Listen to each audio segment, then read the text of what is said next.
U.S. Ambassador to Iraq. Christopher Hill joins us now live from Baghdad. Thank you so much for being with us, Ambassador. This election was seen as a real test of Iraq's stability. How does the U.S. think it went? Well, first of all, I think the election went pretty well.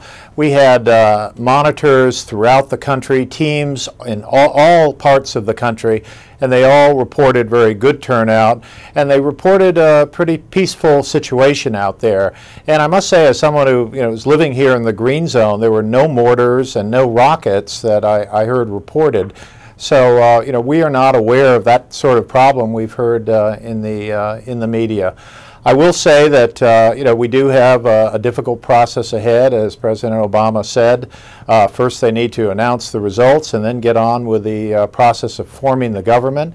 And it'll be a coalition of several coalitions, and it'll take some political skill to get through it.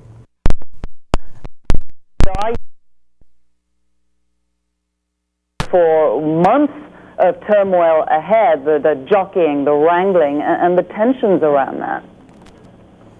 Well, I mean, it will be a political process, and I think that's one thing that your viewers need to understand, that Iraq's political process is driven by politics. I mean, security is something that they have gotten a handle on. So when you look at the political process, you see 5 different coalitions, all of whom have been campaigning very vigorously against each other. And now they're going to have to, once the results are announced, they're going to have to figure out a way to work together.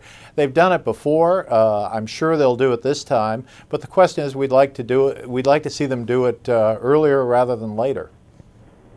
This election, though, Ambassador, was also so important for the United States, too, as kind of a last milestone before the final withdrawal of U.S. combat troops, right? Well, what we are doing by the end of August this year is ceasing all combat operations. And our troops that remain here, which would be up to 50,000 U.S. troops, which, by the way, is a rather robust force, they will be involved in advising and assisting Iraqi forces.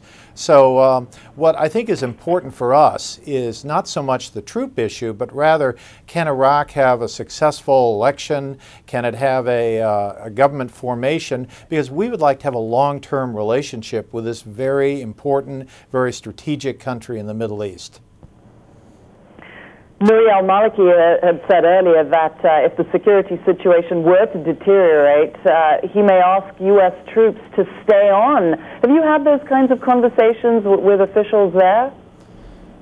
Well, with due respect, that's not really what he said. I think the issue was we have a security agreement that will expire at the end of next year, and that's the point at which all U.S. troops will be out of Iraq. So I think the question posed to him was whether he could foresee wanting to have some kind of relationship with the U.S. military after 2011, and I think he was trying to keep that question open. Look, we have developing a very good relationship with Iraq. We are involved with them in many different areas, diplomatically, politically. We're really involved in so many areas. I've been able to travel around the country. I've met with university presidents. I've met with business leaders. We want to develop a broad range relationship that touches on so many of our mutual interests, and that's really what we're aiming for here.